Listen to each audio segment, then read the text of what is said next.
Radhe Radhe everyone. घर में अन्न धन बरकत के लिए होली पर डोरा लिया जाता है, जिसे संपदा का डोरा या सांपदा का डोरा भी बोला जाता है। और आज की इस वीडियो में हम लोग डोरा लेते समय जो कथा कहानी सुनते हैं वो सुनने वाले हैं। तो डोरा लेते समय भी यही कहानी सुनी जाती है और डोरा खोलते समय भी यही कहानी सुननी है। डोरा आप कैसे ले सकते हैं उसका वीडियो चैनल पे आ चुका है, तो उसे भी ज़रूर देख लीजिएगा। चलिए कहानी शुरू कर लेते हैं।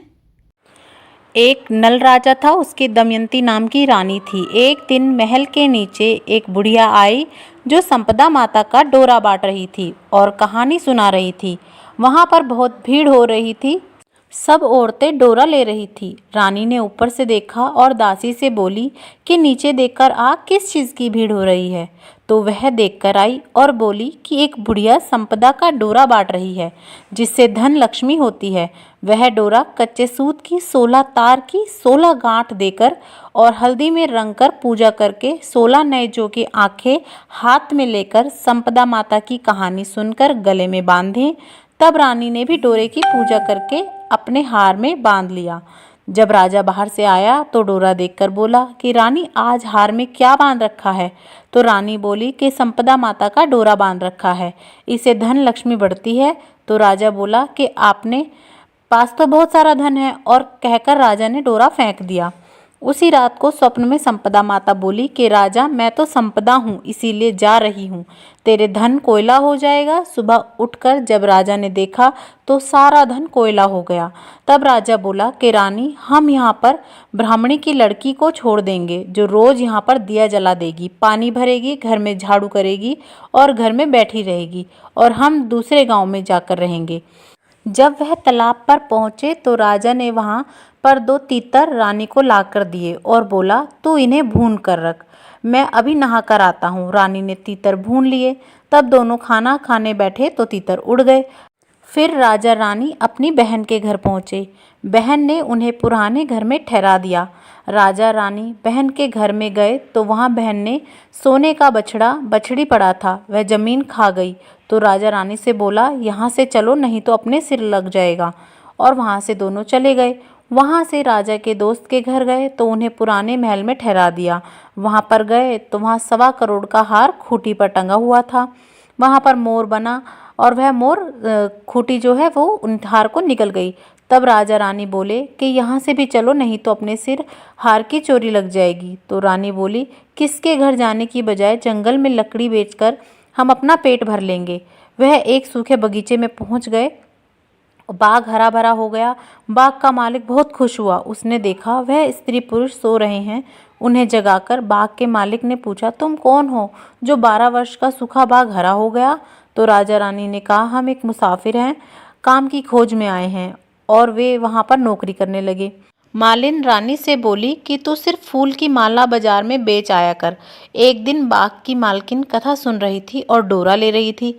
रानी ने पूछा कि आप यह क्या कर रही हैं। तो उसने बताया कि यह संपदा का डोरा है, न कथा सुनकर डोरा लिया।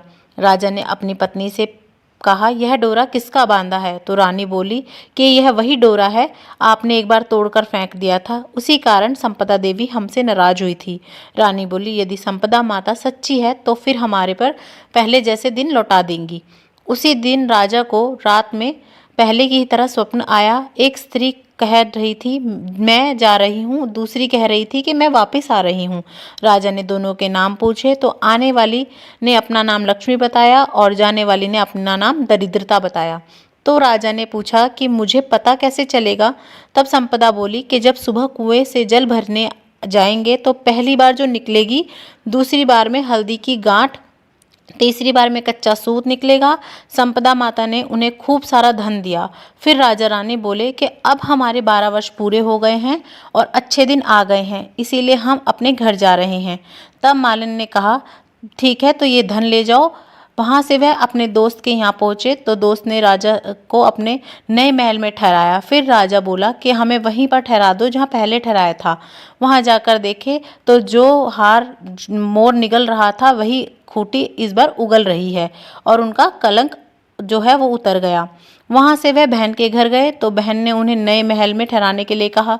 तब राजा रानी बोले कि हमें तो वहीं ठहरा दो जहाँ पहले ठहराया था। जब वह वहीं गए तो धरती बछड़ा बिछड़ी जो उसने निकले थे वही वे उगलने लगी। तो राजा रानी से बोला कि लो अब हमारे अच्छे दिन आ गए हैं।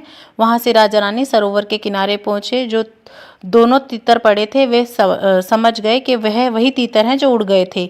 वहाँ से राजा रानी अपने महल की तरफ चले गए तो देखा कि जो दरवाज़ा टेढ़ा हो गया था वह ठीक हो गया। सोने की झारी आ गई, दातन हरी हो गई। जो ब्राह्मण की बेटी दीपक जलाने के लिए छोड़ गए थे उसको उन्होंने अपनी धर्म की बेटी बना लिया। उसको बहुत सारा धन देकर उसका विवाह कर दिया और रानी ने संपदा माता का उज्जमन किया। 16 ब्राह्मणी जिमाई 16 चीजें दी, हलवा पूड़ी की रसोई बनाई। हे संपदा माता, जैसे पहले राजा से रूठी वैसे किसी से मत रूठना। जैसे राजा का वैभव दिया वैसे सबको देना। बाद में विनायक जी की कहानी कही। तो इसी प्रकार से हमारी कथा संपूर्ण होती है। और जो ये हमने 16 दाने जौ के लिए हैं इससे हम आज अर्क नहीं देंगे। इन दानों को हम संभाल के किसी सुरक्षित स्थान में या तिजोरी में या जहाँ भी आप रखें, कहीं सेफ जगह पे आप इन्हें रख दीजिए। जब हम ये डोरे को खोलेंगे, उसकी पूजा करेंगे, तब हमें ये दाने चाहिएंगे जो हमारा है अर्क देने के लिए। लेकिन आज का अर्क हम सिंपल ही देंगे, ये दाने हम नहीं लेंगे। और इस तरह से आप कुछ भी कंठी माला पहनते हैं गले में तो उसमें आप अपना ये डोरा बांध सकते हैं। लेकिन आजकल की लाइफ में लोग इसे पहन के बाहर नहीं जाते, नहीं दिखाते, तो आप इसे भी इस डिब्बी में बंद करके रख दीजिएगा। लेकिन ध्यान रहे अभी ये गीला है, अभी हम इसे डिब्बी में बंद नहीं करेंगे, नहीं तो फंगस लग जाएगी। जब ये थोड़ा सा सूख जाएगा तब हमें इसे डिब्बी में बंद करके रखना है और इस जल से हमें अर्क दे देना है। इसी तरह से हम ये पूजा करेंगे। लेकिन जब हम इसे खोलेंगे तो हम इन्हीं जौ के दानों से अर्क देंगे। जब हम इसे खोलेंगे तब, आज हमें इन जौ के दानों से अर्क नहीं देना है। और ये डोरा कब खुलेगा उसकी भी वीडियो मैं अपने चैनल पे डाल दूंगी। बैसाख में ये डोरा खुलता है किसी शुभ दिन पर, तो उसकी वीडियो आ जाएगी, आप चेक कर लीजिएगा। और आपको ये जो डोरा लेना है तो आप ये दुल्हनडी वाले दिन, जिस दिन रंग खेलते हैं उस दिन, सुबह से लेकर शाम तक कभी भी ले सकते हैं। लेकिन आप कोशिश कीजिए अगर आप सुबह ले रहे हैं तो कुछ भी खाने से पहले लें, और अगर शाम को ले रहे हैं तो फिर से जैसे आप नहा धो लेते हैं और शाम का खाना खाने से पहले, दोनों टाइम मिलने से पहले ही लें। तो आपको मेरी वीडियो कैसी लगी प्लीज़ कमेंट करके ज़रूर बताएं। और अगर अच्छी लगी हो तो प्लीज़ सब्सक्राइब कर दीजिएगा, लाइक कर दीजिएगा और शेयर करना तो बिल्कुल भी ना भूलें। Thanks for watching.